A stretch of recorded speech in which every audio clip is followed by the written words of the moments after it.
बुंदेलखंड मध्य भारत का एक ऐसा भाग है जिसमें उत्तर प्रदेश और मध्य प्रदेश दोनों राज्यों के आंशिक क्षेत्र समाहित हैं। यूं तो बेहद खास बुंदेलखंड के इतिहास में बहुत सारे किले मौजूद हैं जो पर्यटकों को आकर्षित करते हैं। उनमें से एक है कालिंजर का किला। नमस्ते, आप देख रहे हैं बुंदेलखंड की ऐतिहासिक कहानियां, जिसमें हम सुना रहे हैं कालिंजर किले की कहानी, जिसे लिखा है हमारी साथी सुशी सक्सेना ने। तो चलिए शुरू करते हैं। उत्तर प्रदेश के बुंदेलखंड क्षेत्र के बांदा जिले में स्थित कालिंजर पौराणिक संदर्भ वाला एक ऐतिहासिक दुर्ग है। एक किला भारतीय इतिहास में सामरिक दृष्टि से बेहद महत्वपूर्ण रहा है, जो खजुराहो के काफी करीब है। कालिंजर का किला पहाड़ी चोटी पर स्थित है, जहां अनेक स्मारक और मूर्तियां देखने को मिलती हैं। इस किले को चंदेलों ने बनवाया था, जिसकी वजह से किला चंदेल वंश की भव्य वास्तुकला को दर्शाता है। कई भवन और मंदिर इस किले के अंदर मौजूद हैं, जिन्हें देखकर आप मंत्रमुग्ध हो जाएंगे। कालिंजर का इतिहास क्या कहता है? इतिहास के उतार चढ़ावों का प्रत्यक्ष गवाह बांदा जनपद का कालिंजर किला हर युग में विद्वान रहा है। इस किले के नाम अवश्य बदलते गए हों। इसे सतयुग में कीर्तिनगर, त्रेता युग में मध्यगढ़, द्वापर में सिंगलगढ़ और कलयुग में कालिंजर के नाम से ख्याति पाई है। कालिंजर का अपराजय किला प्राचीन काल में जेजा भुक्ति साम्राज्य के अधीन था। जब चंदेल शासक आए तो इस पर महमूद गजनवी, कुतुबुद्दीन ऐबक और हुमायूं ने आक्रमण कर इसे जीतना चाहा, पर कामयाब नहीं हो पाए। अंत में अकबर ने 1569 ईस्वी में यह किला जीतकर बीरबल को उपहार स्वरूप दे दिया।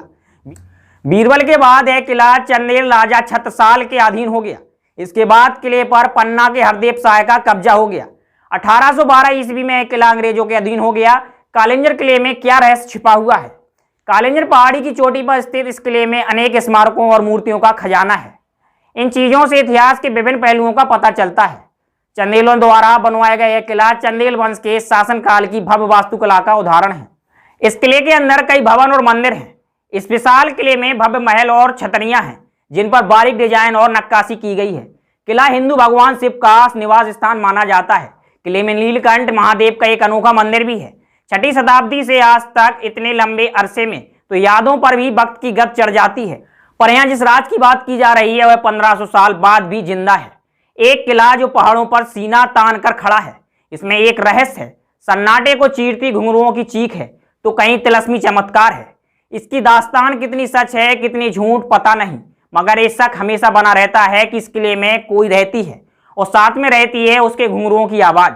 जी हाँ, जिसे मरे हुए 1500 साल बीत गए हैं। कभी किसी महल जैसा रहा शानदार किला आज खंडर में तब्दील हो गया है, मगर यहाँ की जिंदगी यहाँ के किरदारों के साथ आज भी जिंदा नजर आती है।